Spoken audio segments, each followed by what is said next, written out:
If you thought the criticism of MAGA couldn't get any sharper, think again. In this clip, James O'Brien and an Irish caller deliver a brutal critique of the MAGA movement, while also taking aim at Conor McGregor and the controversy surrounding his appearance with Donald Trump at the White House.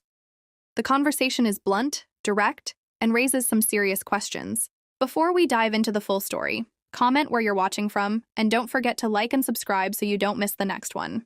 Let's watch the exchange together, and afterwards I'll break down the biggest moments, explain why they matter, and share my thoughts. Can get a new world order, and if we are, what will it look like? Let's cross to Ireland first. Jerry's in Sligo. Jerry, what would you like to say? Well, James, frankly, I think the die is cast. Yes. The problem is not Trump, essentially. The problem is the 70-plus million Americans who put Trump there. So even if Trump were gone in 2 weeks' time, for some ridiculous reason, the issue is still there. The Americans have turned inwards, and they've closed their face to the world.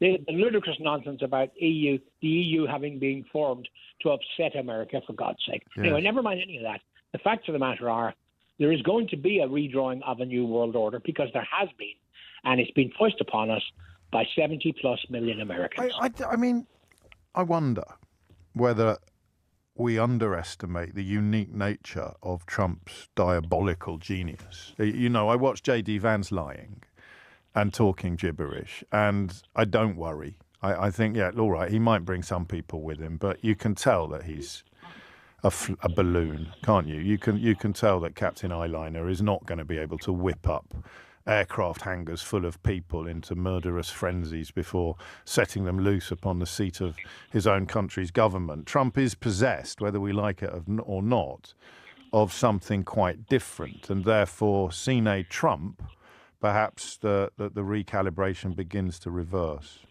That's the closest I can get to optimism, Jerry, so tread carefully, because you tread upon my dreams.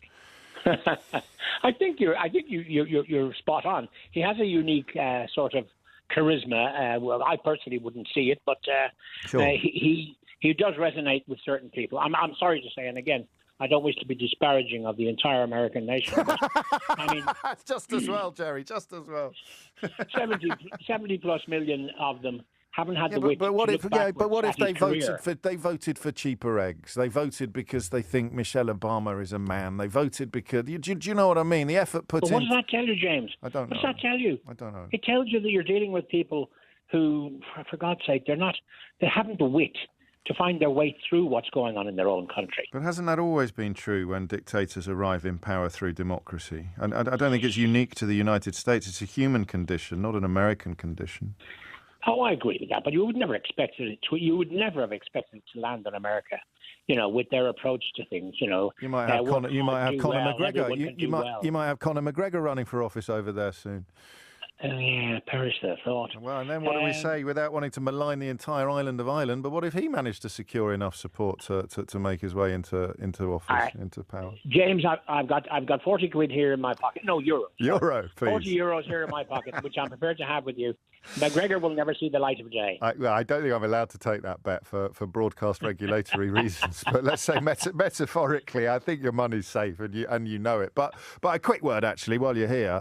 When he turned up in the Oval Office and almost was posited by Trump as the spokesperson for Ireland, the representative of modern Ireland, how did that make you feel?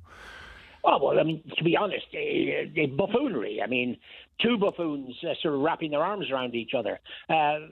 Trump seems to derive some sort of pleasure at being obnoxious. Yes. Look how far I can push you, and look how far I can go with you. Yes.